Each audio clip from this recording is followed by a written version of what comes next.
Okay, I guess I'm up next. I would like to add that Ted just did an outstanding job, and his presentation was, of course, excellent. But to work with him on this project was quite an experience to see how it just snowballed and developed and exponentially expanded what we were doing. Okay, one moment, he says. I'll stand down.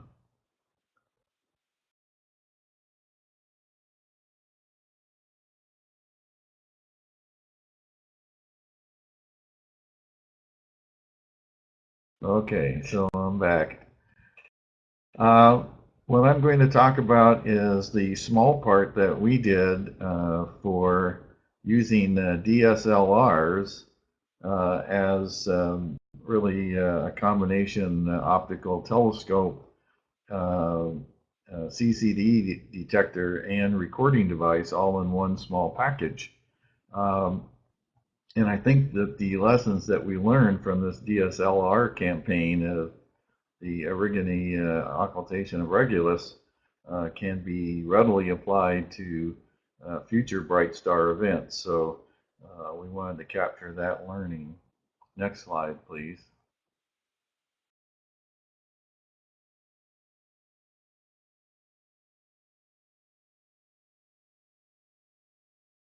Next slide, please. Okay.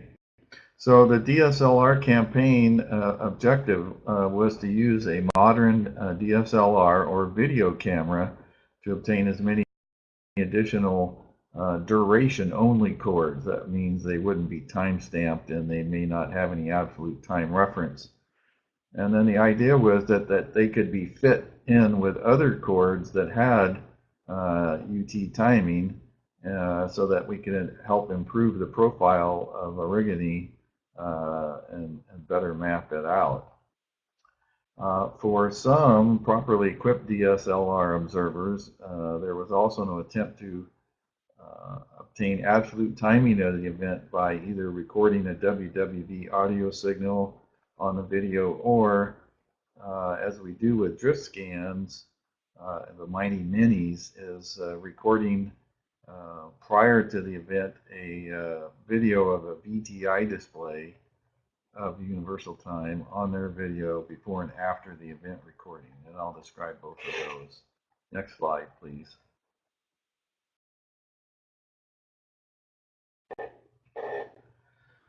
So in order to get this done, we actually had to do a testing protocol with every prospective DSLR camera that was going to be employed in the system. Otherwise, we'd have kind of chaos. And so we set up a rather rigid testing protocol. We told them to set the camera on a sturdy and easy to use tripod, set the camera to movie mode, and use the fastest video frame rate that was possible.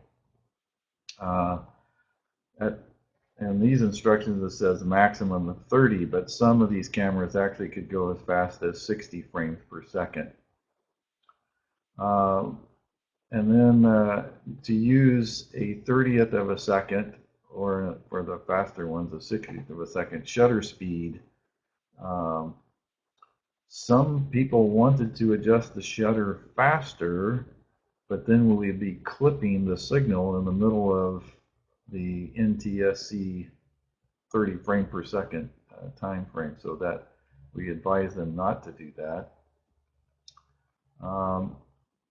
To use a lens with a focal length of around 75 to 300 millimeters, zooms were fine, and to use the longest focal length that they could until the star became too dim to see on the video.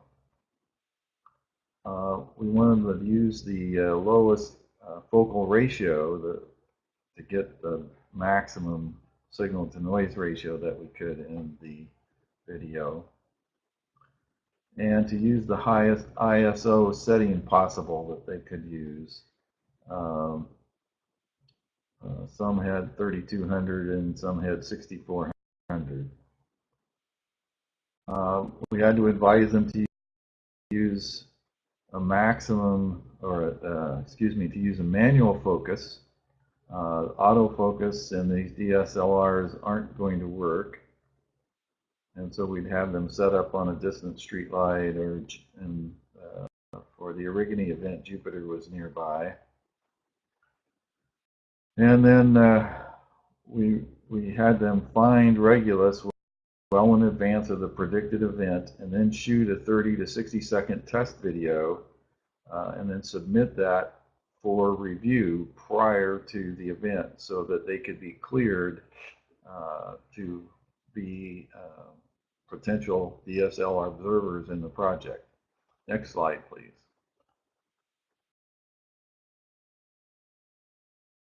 And if you thought that last slide was kind of a lengthy list of stuff, I mean, we did all of that stuff. It was a lot of work involved in this project. So in the project, then we ended up testing several different cameras, and sometimes the same camera in different modes. The biggest contributors were owners of Canon cameras. So this is not a pitch for Canons, but looks like Nikon and Fuji and all these other cameras aren't very well represented with astronomy type folks. So the Canon 60D and DA, the Canon T3i, Canon 40D, Canon 6D. I had a PowerShot SX20IS, and I also used the Canon ZR video camcorder with a maximum zoom lens at 18x. So we tried a number of different cameras. One feature of the Canon DSLR is that some of them have what they call a movie crop mode, 640 by 480, which greatly magnifies field of view down to a small area, and that seemed to be very effective as well. The ones that were at the 1080p or the HD mode, you'll see in a second, weren't as effective. Next slide, please.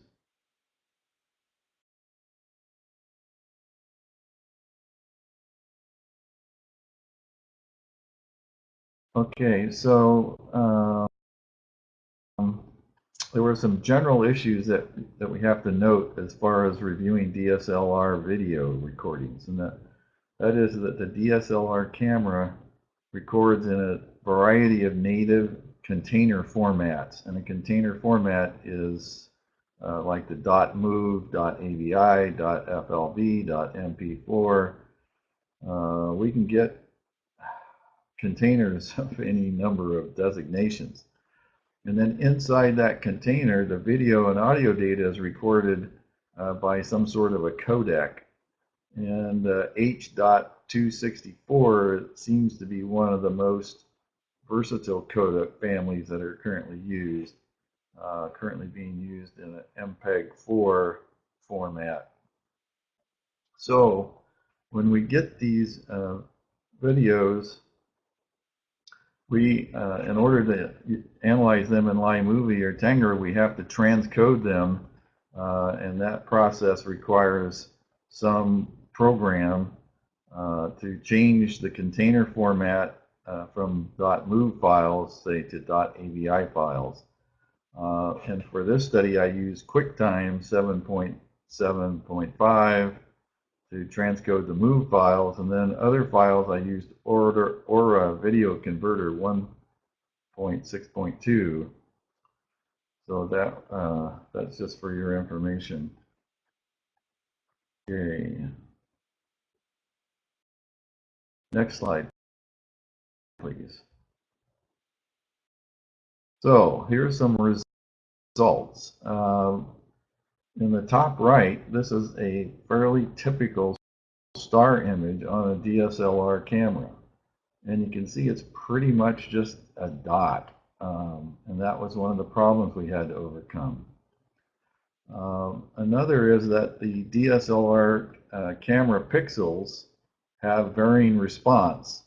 So if the star drifts across what's known as the Bayer matrix, that's the color pixel matrix of the DSLR chip, we can get large variations in the light curve.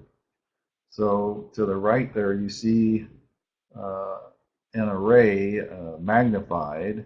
This was provided by Andreas Gada. And then next to it is a light curve of a non-varying regulus. But you can see that the light curve is just terribly sawtooth. So we had really bad results. So what we advised was to start defocusing the star and try to spread the light over more pixels. And then some cameras had that ability to use the movie crop, which also spread the light over more pixels. And then the panel below, you see where the light is spread over more pixels. And then the light curve we got from that turned out to be fairly regular with fairly normal appearing Gaussian noise. Another thing we found is that tracking mounts produced better results. That is, if we could avoid the star drifting across all these variable pixels, we could get better results. Next slide, please. So here's a different way to look at our results. If I use the iMovie 3D star image at ISO 1600, we get a little pip. At 3200, we start getting more of a star. And then if we could go to ISO 6400, we could even start seeing the noise in the background, and that really produces a superior light curve. And one thing that we learned. This particular result was with the Canon 60D A, I believe. Next slide.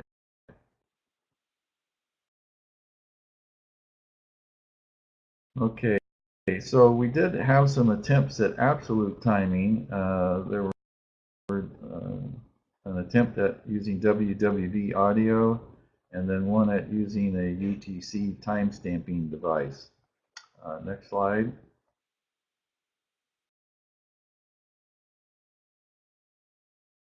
So here's a iMovie audio analysis. And the recording of WWV on the DSLR video consistently had problems with audio and video channel discordance.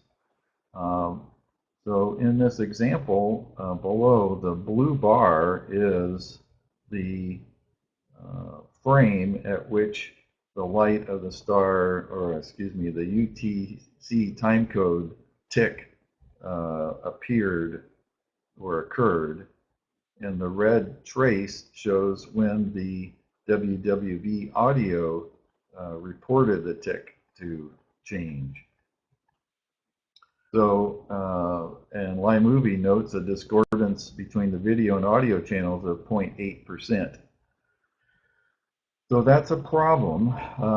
We didn't master that in this effort, but I'm hopeful that someone who knows more about codecs and this audio and video channel discordance might tackle this problem, and we'll solve that for the next campaign. Next slide.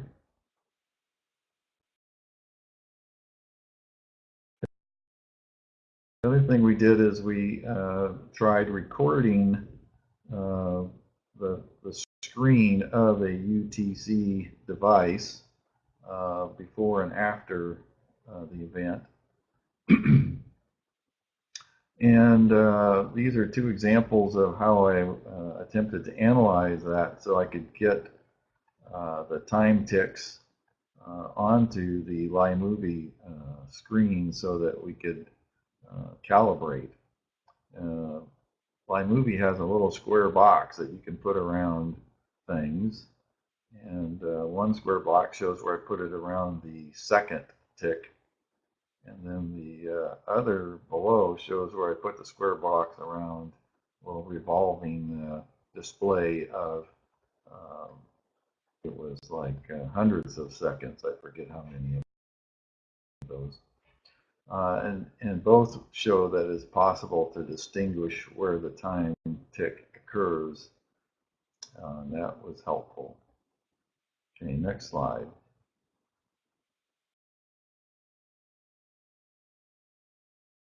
So, some of our conclusions.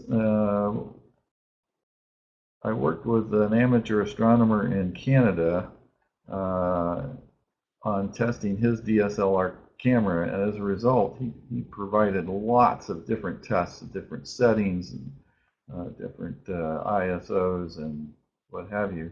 And he wrote a very nice paper on his testing, and his conclusions were that the highest ISO rating produced the best results. I concur. The longer focal length lens produced better results than a shorter lens because it spreads the light over more pixels. That a tracking mount produced better results than a non-tracking or alta-as mount, and that's because the light didn't trail over non-linear pixels. And for his Canon 60D, he used the Skywatcher ED880, which was a 600 millimeter f7.5 lens for the best results. And also that he used that 640 by 40 crop sensor video mode at 60 frames per second. And along the lines, I would add to his conclusions that with an NTSC video, that we use focal reducers to concentrate as much light on as few pixels as possible with our cameras. With DSLRs, we found just the opposite. We want to try to spread the light over more pixels to get a more stable light curve. So it's kind of interesting that we had to move in exactly the opposite direction of what we have traditionally tried to do with our CCD cameras. Next slide. So I would like to acknowledge the contribution of the different people that worked with us, Brad Timerson and Ted Blank, obviously as part of our team, but we had 8 different astronomers, amateur astronomers, that submitted their DSLR results that really helped us figure out the best way to use these cameras. I think we came up with a pretty good project, and should we ever have another Bright Star event, I think we're ready to go. And I think that's the last slide. So thank